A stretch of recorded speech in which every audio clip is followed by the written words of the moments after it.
머리됨 시리즈 말씀, 오늘은 두 번째 말씀으로 결혼이라는 제목으로 말씀을 드리겠습니다.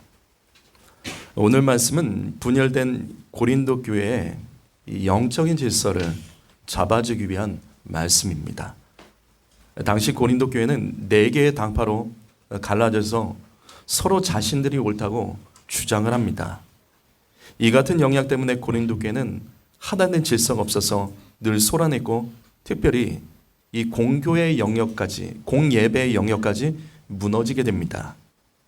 그래서 오늘 말씀은 교회 안에서의 질서, 그리고 가정의 질서까지 연결되는 말씀으로 성경에서 가장 심오한 구절 중에 하나가 오늘 말씀에 기록되어 있습니다. 그것이 고린도전서 11장 3절 말씀입니다. 우리 다시 한번 3절 말씀 읽어봅니다. 읽습니다. 시작.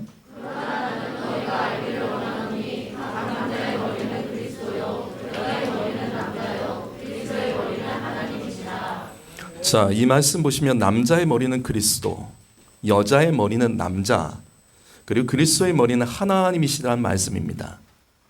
그리고 성경은 우리가 이 사실을 반드시 알기를 원한다라고 강조를 합니다. 이 말씀의 뜻이 무엇일까?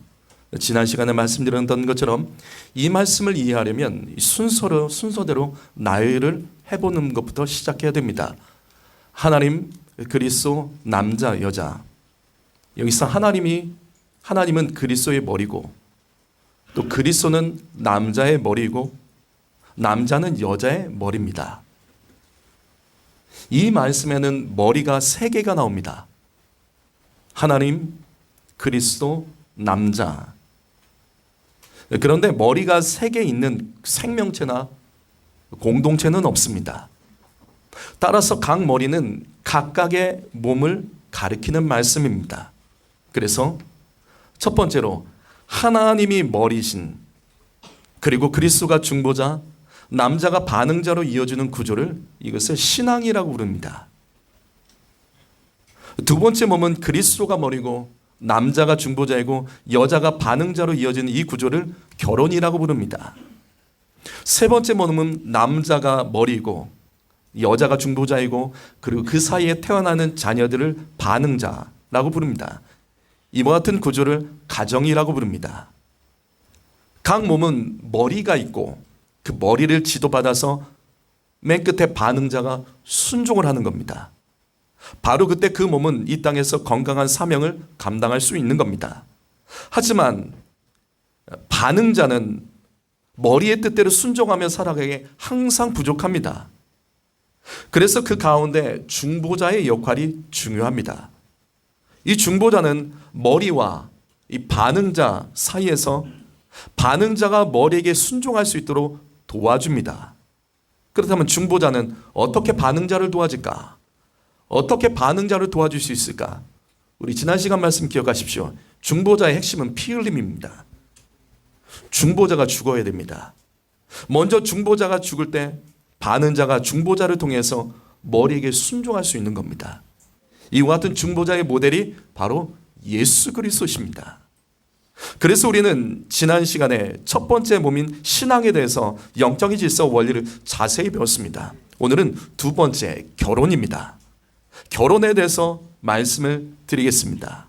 그리고 다음 주에는 가정에 대해서 말씀드리겠습니다. 먼저 결혼에 대해서 우리가 알아야 될 중요한 사실 중에 하나는, 자, 여러분, 결혼은 가정과 다릅니다. 결혼했다고 가정이 되는 건 아니에요. 결혼은 가정을 세우기 위한 출발점입니다.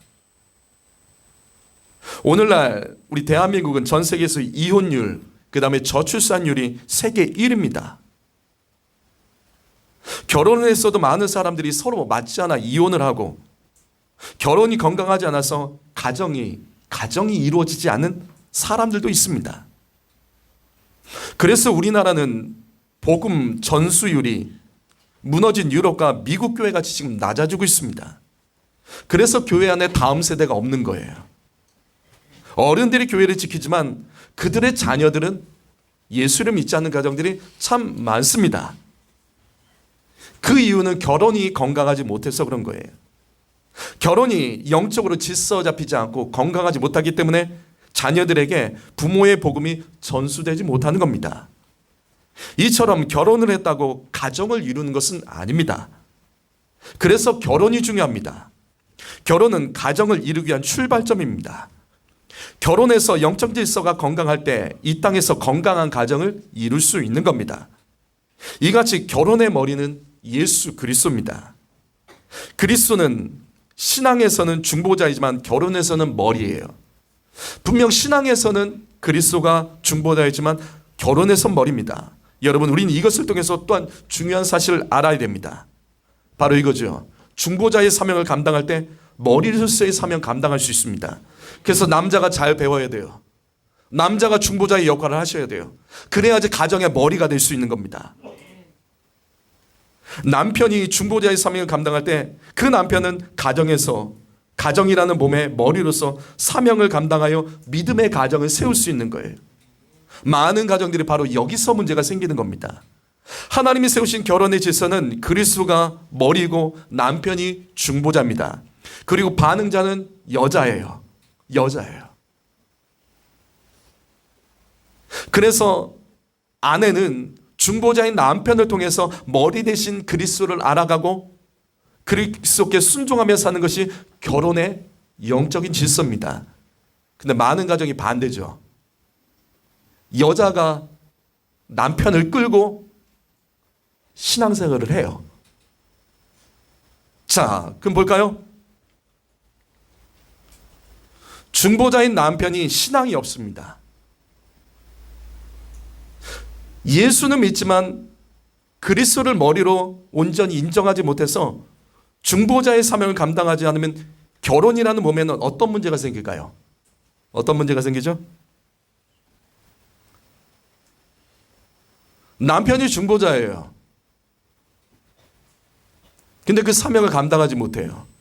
교회는 다닌다고요. 근데 그 중보자의 사명을 감당하지 않으면 결혼에서 생기는 문제. 그 문제가 뭘까요? 바로 이거죠. 머리가 두 개가 됩니다. 그리스도를 남자가 머리로 인정하지 않을 때 그 남자가 머리의 역할을 하려고 하는 거죠. 그래서 남자도 결혼 생활에서 머리가 되어서 머리 대신 그리스도와 충돌이 일어나는 겁니다. 중보자가 없어요. 머리만 둘이에요. 바로 이겁니다. 결혼의 핵심은 남자입니다. 남편이 그리스도의 머리됨을 인정하지 않고 자신이 머리가 되면 결혼 생활에서 남편은 그리스도를 머리로 인정하는 아내를 반드시 핍박합니다. 전 청년 사역을 오래 했습니다. 청년 사역하면서 청년들에게 항상 강조했던 것이 이거예요. 결혼은 전도 대상자랑 하는 것이 아닙니다. 동역자랑 해야 됩니다.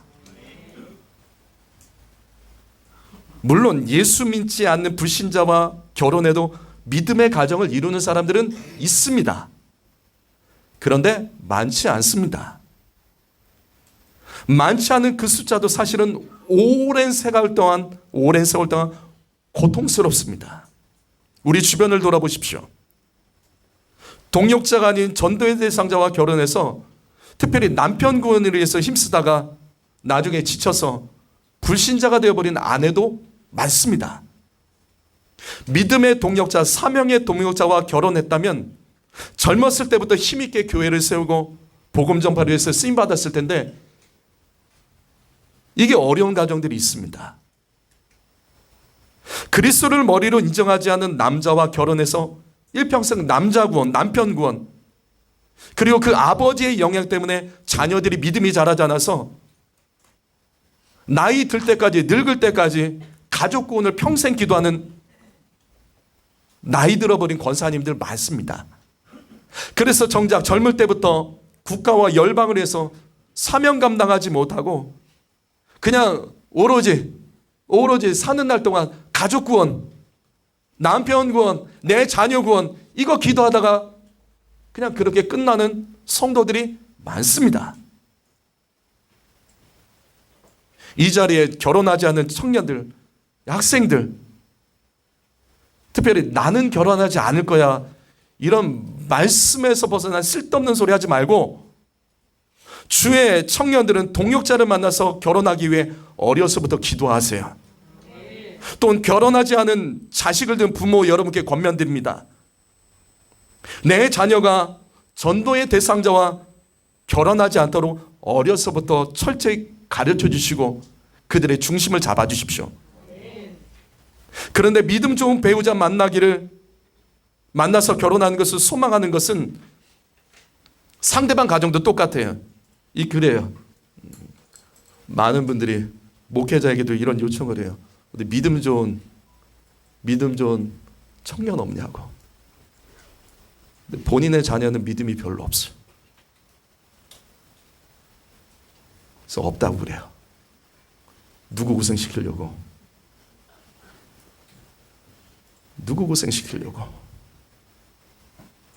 다 똑같아요. 믿음 좋은 자녀 만나고 싶어 한다고요. 그런 자녀들 배우자 만나서 결혼시키고 싶은 게 부모의 마음 똑같아요. 그렇다면 책임지세요. 상대방 가정도 똑같은 마음입니다. 내 자녀 믿음으로 키워내는 것 본인이 하셔야 돼요. 이 말씀에 오해하지 마세요. 난 믿음 없는 남편 만났다. 내 자녀들 믿음 없는 자와 결혼시켰다. 그래요. 됐잖아요. 어떻게든 됐잖아요. 이미 시작된 거 어떻게 합니까? 더 엎드려 기도하며 이 문제가 되물림되지 않도록 부모에 대해서 이거 내 자식에게 이게 나의 삶에서 똑같이 되물림되지 않도록 끊어내고 더 기도해야죠. 하나님이 뜻한 계획이 다 분명히 있습니다. 그러나 이렇게 하는 것이 저는 좋다라고 말씀을 드리는 겁니다.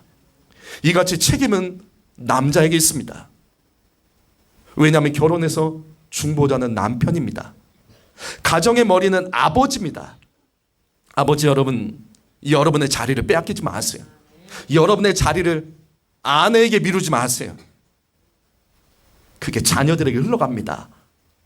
결혼해서 아내를 그리스도께 인도하는 중보자가 되셔야 됩니다. 그 중보자가 아버지가 될 때 가정의 머리에서 그 자녀들도 예수 그리스도께 나와 그들의 믿음의 가정을 이루고 하나님의 뜻대로 사명 감당할 수 있습니다. 에베소서 4장 15절 말씀 읽어볼까요? 여기 있습니다. 시작.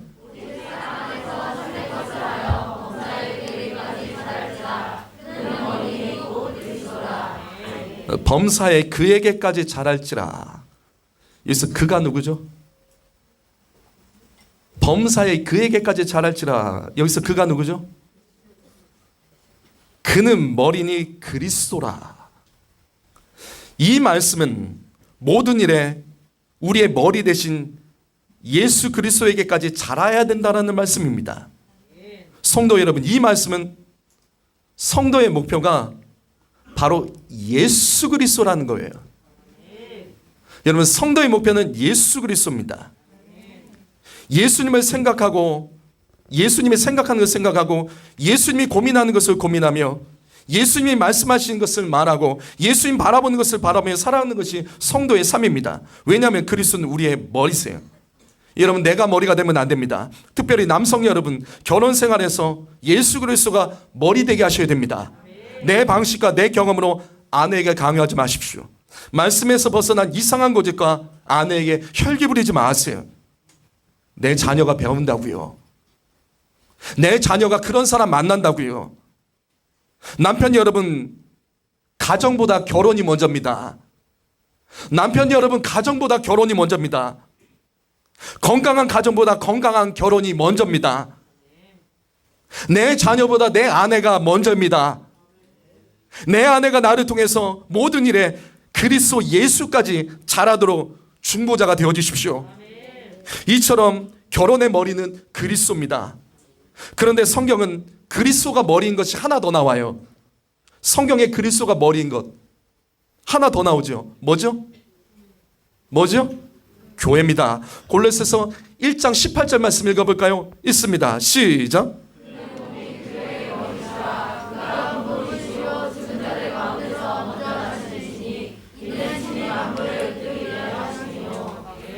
자, 예수 그리스도는 결혼 생활에서 머리시면서 동시에 교회의 머리십니다. 이것을 통해서 우리는 중요한 사실을 깨달아야 됩니다. 결혼의 목표는 단순히 믿음의 가정을 세우는 것이 아니에요. 여러분, 결혼의 목적은 이 땅에서 그리스도가 머리인 교회에 세우는 겁니다. 그리스도가 머리인 교회. 결혼은 교회의 머리 대신 그리스도께서 그 교회의 머리십니다. 그리스도는 결혼 생활에서 머리시면서 동시에 교회의 머리입니다. 예수님께서는 남편을 통해서 아내와 함께 교회가 세워지기를 원하십니다. 그래서 에베소서 5장 23절과 25절 말씀 보면 그리스도께서 교회의 머리 된 것 같이 남편들아 아내 사랑하기를 그리스도께서 교회를 사랑하시고 그 교회를 위하여 자신을 주심같이 하라. 하나하나 풀어보지요. 예수님은 분명히 교회의 머리십니다. 그래서 예수님은 교회를 사랑하십니다. 어떻게 사랑하시죠? 예수께서 교회를 어떻게 사랑하시죠? 자신을 주심과 같이 하나님과 사람 사이의 중보자가 되셔서 십자가에서 죽으셨습니다. 교회를 사랑하셔서 교회를 세우시려고. 그래서 예수님께서 남편들에게 권면하신 겁니다. 남편들아, 내가 중보자가 된 것처럼 너희도 중보자가 되어라. 내가 교회를 사랑한 것처럼 아내를 사랑하기 위해서 너희가 죽어야 된다. 지금 이 말씀하고 계시잖아요. 남편 여러분, 아내 사랑하기 위해서 말씀에서 벗어난 나의 이상한 고집과 그 자아를 죽이셔야 됩니다. 나는 원래 그래요. 그런 게 아니라고요. 남편은 중보자입니다. 중보의 모델은 예수님이십니다. 예수님께서 교회를 사랑하셔서 자신을 죽인 것 같이 아내 사랑해야 됩니다. 아내 사랑하려면 내가 죽어야 됩니다. 내 고집과 이상한 아집들이 죽어야 됩니다. 이 말씀 보십시오. 그리스도께서 교회를 사랑하신 것처럼 남편들은 아내를 죽도록 사랑해야 됩니다. 머리 대신 그리스도의 지도를 받아서 남편들도 중보자가 되어 아내를 죽도록 사랑해야 됩니다. 분명 이 말씀은 아내를 교회로 비유하고 있죠. 이 말씀은 아내를 교회로 비유하고 있는 겁니다. 그리스도께서 교회를 사랑하신 것처럼 남편들은 아내를 사랑하라. 그래서 결혼은 남편과 아내가 그리스도가 머리인 교회를 세워가기 위해서 일평생 동역자로 언약을 맺는 것, 이게 결혼이에요. 결혼의 목적은 둘이 그냥 잘 사는 것, 그냥 좋은 가정 이루는 것이 아니라 그 가정을 이루어야 될 그 목적, 그것은 교회를 세우는 거예요. 그래서 결혼해서 그리스도가 머리인 것입니다. 전도서 9장 9절 말씀 한번 읽어볼까요? 읽어봅니다. 시작.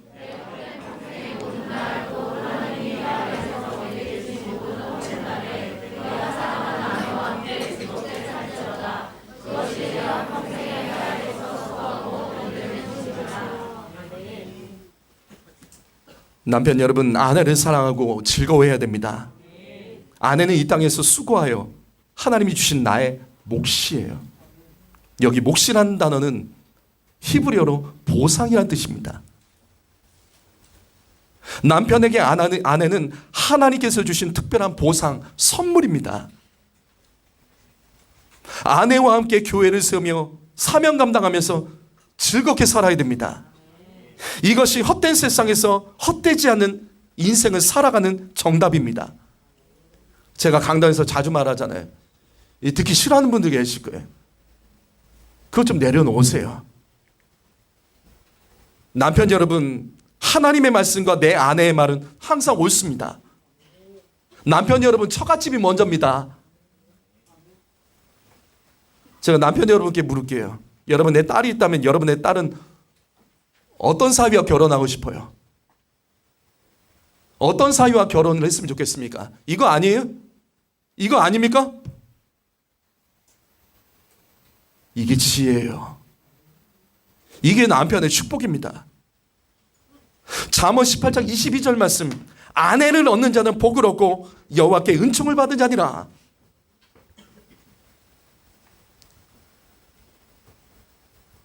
이것은 결혼 못한 남자들에게 말한 말씀이 아니에요. 남편은 아내를 만족해 하며 하나님께 감사해야 됩니다. 아내는 하나님께서 주신 보상이며 축복의 선물이기 때문입니다. 이게 결혼이에요. 이게 결혼이에요. 남편은 아내를 사랑하기 위해서 죽어야 됩니다. 아내를 죽도록 사랑해야 됩니다. 그 결혼으로부터 가정이 이어지는 거예요. 예수 그리스도께서 중보자가 되셔서 남자를 주님께서 사랑하신 것처럼 남편도 똑같이 중보자가 되어 아내를 사랑해야 됩니다. 자, 그래서 그리스도께서 머리, 남자가 중보자, 여자가 반응자, 이게 결혼이라고요. 에베소서 5장 25절 말씀 앞에서 봤죠. 남편들아 아내 사랑하기를 그리스도께서 교회를 사랑하시고 그 교회를 위하여 자신을 주신 것 같이 하라. 결혼은 그리스도께서 교회를 사랑하신 것처럼 남편이 아내를 사랑하는 겁니다. 바로 그때 그 결혼은 이 땅에서 그리스도가 머리인 교회까지 세워지게 만드는 사명을 감당할 수 있습니다. 성도 여러분, 교회를 세우는 것이 이 땅에서 가장 큰 축복 중에 하나입니다. 여러분, 교회를 세우는 것은 이 땅의 가장 큰 축복 중에 하나라고요. 하나님께서는 이 땅에 교회가 세워지는 가정들을, 교회를 세우는 가정들을 놀랍도록 축복하십니다. 에베소서 1장 22절 말씀 읽어볼까요? 있습니다. 시작.